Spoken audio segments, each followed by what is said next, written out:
60 years ago, Melbourne was on the move. Everywhere you looked, the city was hurtling to the future. Tullamarine, Australia's new airport.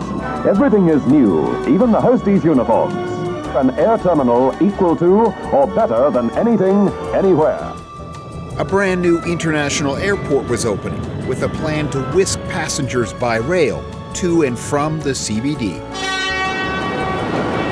In the decades since, the city hasn't slowed down. A whole new skyline, new bridges and tunnels, entire suburbs transformed. But one thing hasn't changed. Melbourne Airport Rail still hasn't left the station. My father has been dead 25 years, and he was told before that the rail was coming. And he's not around to see it, and I'm hoping I'll be around to see it. And the wait will be even longer after another 4-year delay to the airport rail link was announced in last month's Victorian budget. On growing the economy. Infrastructure policy analyst Marion Tyrrell says given Victoria's commitments and debt, something has to give. By the government's own admission, it's in a pretty challenging state. So we've got net debt set to reach $188 billion by 27-28. So that is the most challenging debt position of any state in Australia. There's just limited resources in the end. There's limited money, there's limited labour, there's limited materials. Victoria projects a budget of more than $30 billion to build the first leg of Melbourne's suburban rail loop in the city's east. But construction of the airport rail link in Melbourne's west won't start for at least 4 years. We just want this done. We've been waiting for 60 years. Piers Tyson is the mayor of a council set to be connected to the airport by the rail link.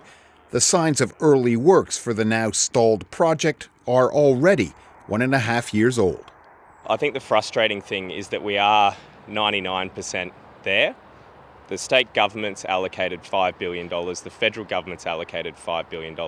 We're completely on board with this project, and the airport is holding this up at the very last hurdle. This is the holdup, the location of the planned airport rail station. Government videos show it above ground. The airport wants it underground. A mediator has been appointed to break the standoff. It's just another delay, and another delay, so I'm very disappointed to hear it again. Ben Massioni is one of 18,000 workers employed at the airport.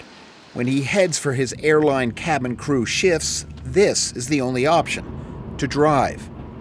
Would you rather be taking a train if there were an airport train? Absolutely, I'd rather be taking an airport train to work because there's too many times where there is traffic at certain times of the day, which sometimes I'm late to work. There's other times where there's been accidents. A train wouldn't only be more reliable, says Massioni, it would be safer for fatigued workers at the end of their shifts. His frustration at the delays is growing. It's just a huge blow to us. The train will just alleviate so many issues and be a really big convenience to a lot of people, and possibly a cheaper way to get to work as well. A city of our size, it's very disappointing that it hasn't happened yet. It's a little unbelievable, to be honest.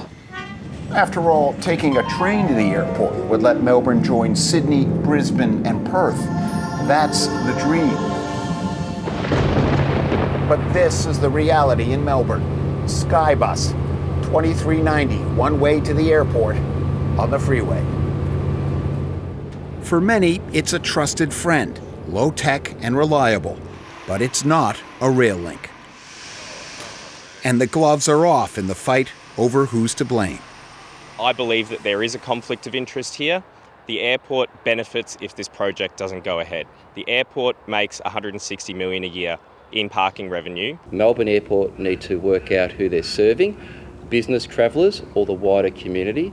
Are they an airport or are they a car park? We are dealing with a rapacious private operator that has shown no interest to date in doing a deal. Melbourne Airport is a private company owned by 5 investment funds.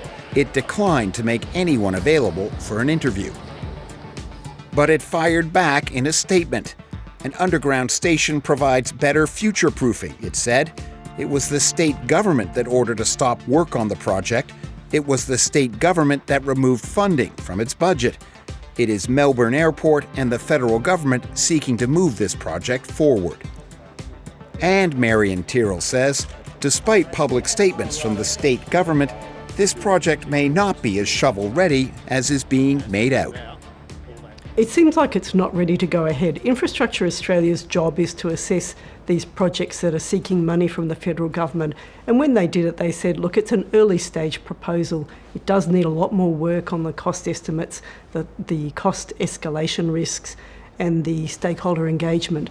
All of these things need to be weighed up against each other, as well as this question of the station above ground or underground.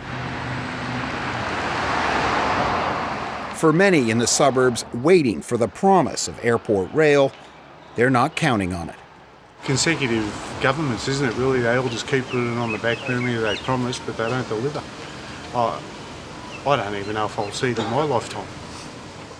You think it'll ever get built? Probably not. But backers insist this time airport rail in Melbourne is for real. Trains will run someday.